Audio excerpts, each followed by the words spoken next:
Alright dudes, it's the video I've been waiting to make for quite a few days now, and one of the reasons I've been waiting to make this video is because this is going to be my first ever review of one of the days I had at Dorney Park. This is going to start a new segment on my channel, which is pretty exciting, where I talk about all the good days I had at my home park.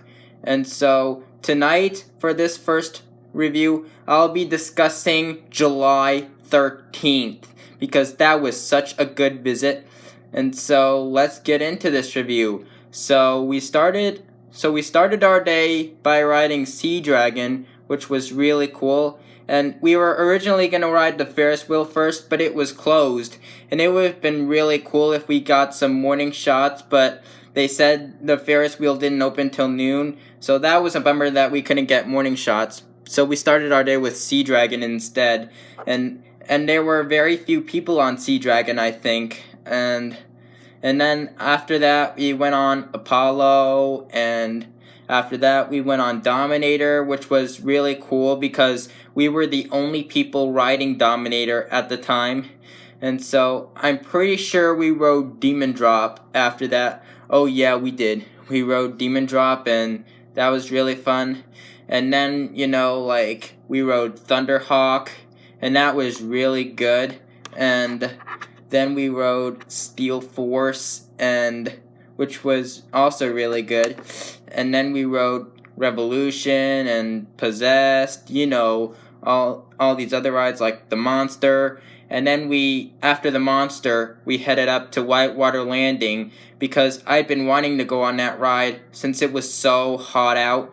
And me and Evie decided to take our shoes and socks off on this ride because we didn't want our shoes to get soaked. And so we went on Whitewater Landing.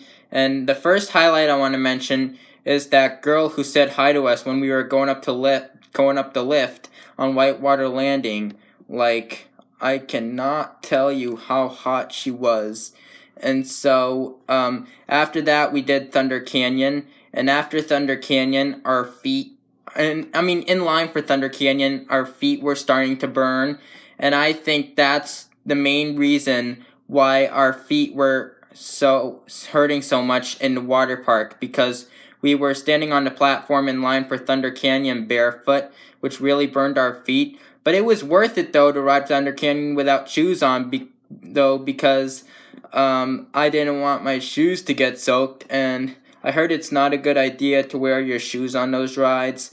And so, anyways, after Thunder Canyon, we rode. We headed to the water park, where this is our first time going to the water park with using the entrance beside Thunder Canyon, and we entered by the other wave pool, which we did swim in, and then we walked past Crab Fries and Smuggler Snacks, as you probably saw in the vlog, and then we headed over to Wildwater Cove and put all our stuff there, and then we got changed, and then we rode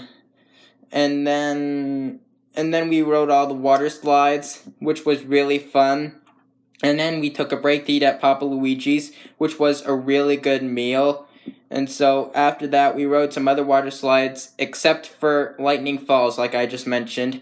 And then left the water park and, rode Kaleidoscope, Dodgem, Talon, Meteor, Hydra, all those rides on the Upper Midway. And I think we also rode the Tilt-A-Whirl, Enterprise, Music Express, and the Whip. Yeah, we did. But the highlight of the visit, and I mean the main highlight, was when we rode Dominator at sunset. Like, at the beginning of the ride, when we were waiting for our restraints to get checked, I heard Shut Up and Dance playing over in the nearby show, Sunset Party Mix, which was taking place at center stage. So I started singing along to it, and that girl was like, "Ooh, I like your singing, go ahead." And then I finished it off while she checked my restraints, and I just kept going, even when we were going up, and then we stayed at the top for a few minutes, and I was I kept singing Shut Up and Dance even when we dropped, which was really funny. You probably heard that in my Dominator review, and so that is why that worker at Dominator was really fun, because she complimented on my singing and wanted to hear more.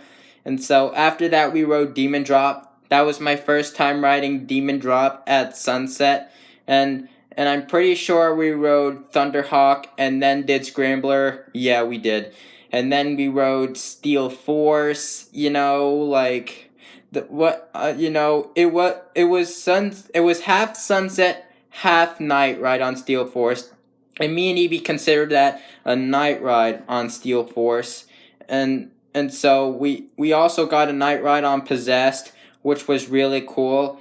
And we also rode the Monster, and we wanted to ride the Ferris wheel afterwards, so we were very worried about the operations because they were slow.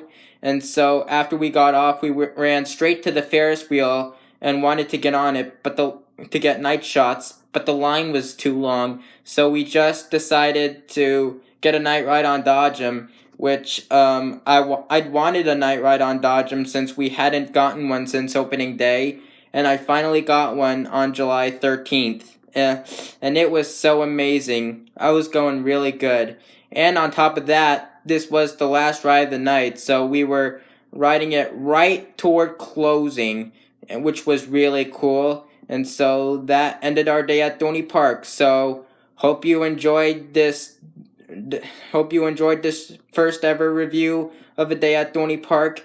Comment down below if you want me to make more of these or not. If you liked this one, and want me to make more or not. And again, comment down below if you want me to make more of these or not. And I will see you in the next.